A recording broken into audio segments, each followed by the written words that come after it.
மேனிப்புலேஷனுக்கும் அதாவது நார்சிஸ்ட்டுக்கும் எம்பாத்துக்கும் இருக்கிற முக்கியமான வித்தியாசங்களை இதை பார்க்கலாம். நார்சிஸ்ட்டும் அப்சர்வ் பண்ணுறாங்க, எம்பாத்தையும் அப்சர்வ் பண்ணுறாங்க. நார்சிஸ்ட் வெளியில் பேட்டர்ன்ஸை அடுத்தவங்கக்கிட்ட அப்சர்வ் பண்ணுறாங்க, இவங்க நிகழ்ச்சியில் அப்சர்வ் பண்ணுறாங்க, அடுத்தவங்கக்கிட்டேயும் அப்சர்வ் பண்ணுறாங்க, தன்கிட்டையும் அப்சர்வ் பண்ணுறாங்க. அதனால் முழுமையாக புரிதல் ஏற்படுது. எம்பத்தட்டிக்காக இருக்க முடியுது. அவங்க ஷூவில் நின்று பார்க்கறதுனால, அவங்க ஷூவில் இருந்து அவங்க வேலை வாக் பண்ணி பார்க்கறதுனால, இவங்க வந்து வெளியில் மட்டும் பார்க்கறதுனால, அடுத்தவங்க பேட்டர்னை மட்டும் பார்க்கறதுனால, அடுத்தவங்களோட பிஹேவியர் அவுட்புட்டை மட்டும் பார்க்கறதுனால இவங்களால எம்பத்தட்டிக்காக இருக்க முடியாது.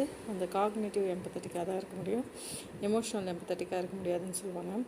இதில் வந்து அந்த சூழ்நிலைகளில் அடுத்தவங்களை எப்படி அவங்க பேட்டர்ன் தெரியறதுனால யூஸ் பண்ணிக்கலான்ற மாதிரி தான் இவங்க நினைக்க முடியும். இது சரியான ப்ராப்ளம் சால்விங் ஸ்கில் இல்லைன்னு நமக்கு புரியுது. இங்கே அப்சர்வர் இருக்காங்க, ஆனால் அவேர் அவுட்டில் இருக்குது. இங்கே வந்து தன்னுணர்வில் செயல்படுறாங்க, செல்ஃப் அவேர்னஸ் இருக்குது. இது புலன்கள் மூலம் அவேர்னஸ். இது தனக்குள்ள புலன்கள் சார்ந்த உயிருக்குள் நிலைத்திருந்து உயிரின் மூலத்தை அடைகிற அவேர்னஸ். இதுக்கும் அதுக்கு வித்தியாசம் இருக்குன்னு நமக்கு புரியுது. அதனால் என்ன வருதுன்னா, தன்னில் மாற்றம் ஏற்படுத்திக்கிறதுன்ற ஒரு நிகழ்ச்சி நடக்குது. இங்கே ஒரு ப்ராப்ளம் வருதுன்னா அதை சால்வ் பண்ணுறதுக்காக இருக்கிறப்ப அடுத்தவங்களை எப்படி எமோஷ்னலாக பேட்டர்ன் ஃபாலோ பண்ணி மாற்றி அந்த சூழ்நிலையை சாதகமாக பண்ணி இந்த ப்ராப்ளத்தை சால்வ் பண்ணலான்னு பார்க்குறாங்க. இவங்க வந்து நார்மலாக இருக்க நம்ம வந்து நமக்குள்ள தன் விழிப்புணர்வு, தன்னுணர்வில் மாற்றங்களை பேட்டர்ன்ஸை கவனிக்கிறாங்க.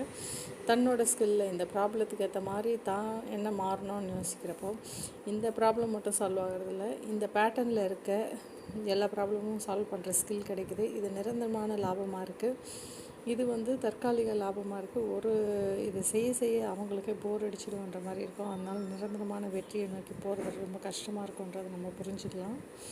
இது வந்து இந்த ப்ராப்ளத்தை மட்டும்தான் அந்நேரத்துக்கு சூழ்நிலை சாதகமாக இருந்தால் சால்வ் பண்ண முடியும். எப்போவுமே ப்ராப்ளத்தை சால்வ் பண்ண முடியாது. சேம் ப்ராப்ளம் வந்தாலும் அந்த பேட்டர்னில் இருக்க வேறு ப்ராப்ளம் கிட்டேயும் போக முடியாதுன்றதை பார்க்கலாம். அப்போது தற்காலிக சர்வைவல், இது நிரந்தர சர்வைவல்ன்றதை நம்மளால் புரிஞ்சிக்க முடியுது. உங்களுக்கு புரிய நம்புகிறேன். நன்றி.